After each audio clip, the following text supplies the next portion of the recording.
Mga tropa, meron tayong gagawing washing machine dito. At sa gagawin natin ito mga tropa, ipapakita ko sa inyo na hindi laging daig ng nakapagtapos sa pag-aaral at may lisensya ang madiskarte at may talento, lalo na ang may experience. Ang problema ng washing machine na ito ay hindi umiikot. Ilang segundo ko lang pong binuksan at pinaandar. Base po sa nadinig kong ugong at vibrate, alam ko na po agad kung saan ang gagaling ang sira niya. Itong video po na ito ay walang cut. Ipapakita ko po sa inyo na kung gaano lang po ito kabilis gawin. Nasa 4 na minuto lang po ito. Panoodin nyo po. Ito po ang sinasabi ko sa inyo na madiskarte na may talento.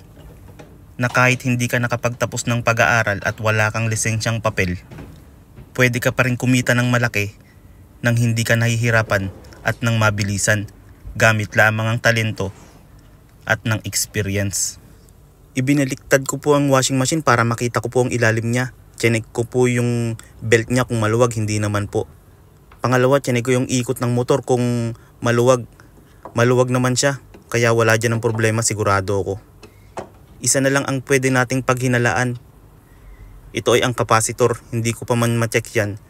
Sigurado ako dito na nanggagaling ang problema. Kaya ako nasabi kasi yung motor niya umuugong, hindi lang siya makaikot. Ibig sabihin, sira na itong capacitor niya.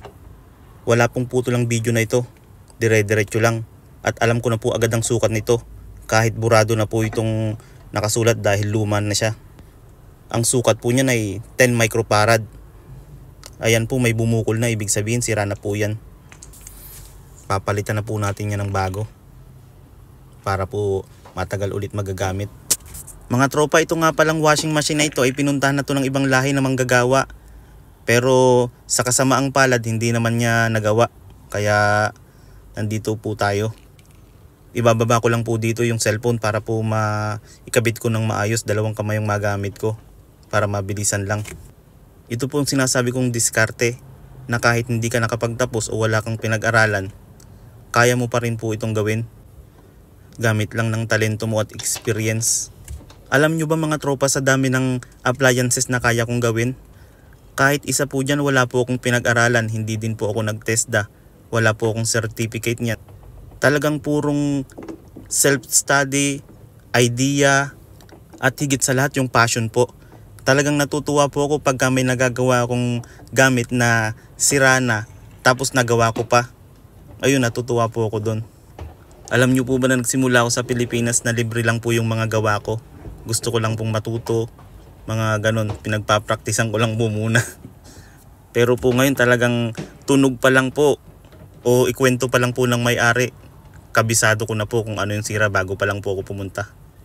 Na minsan kahit may diploma ka o may lisensya ka, hindi mo rin kayang gawin. Ito po ay isa lang sa patunay na hindi hadlang kung hindi ka nakapagtapos ng pag-aaral para umasenso sa buhay. Alam nyo po ba, yung 4 na minuto yan na paggagawa ko, kumita na po ako niyan ng, kung i-convert po sa Philippine money, 2,000 peso na po. Kung titignan mo, kung papanoodin mo, wala naman kahirap-hirap. Ganun lang kasimple. Okay na po yan. Sure ako, gagana na po siya. Iikot na po yan. Ayan, kitang-kita nyo, pwedeng-pwede na. Isa din po itong patunay na ang talento po hindi binabayaran ng per oras. Yan po yung tinatawag na diskarte at talento. Shout out po sa galante na nagpagawa po nito. God bless po. Thank you.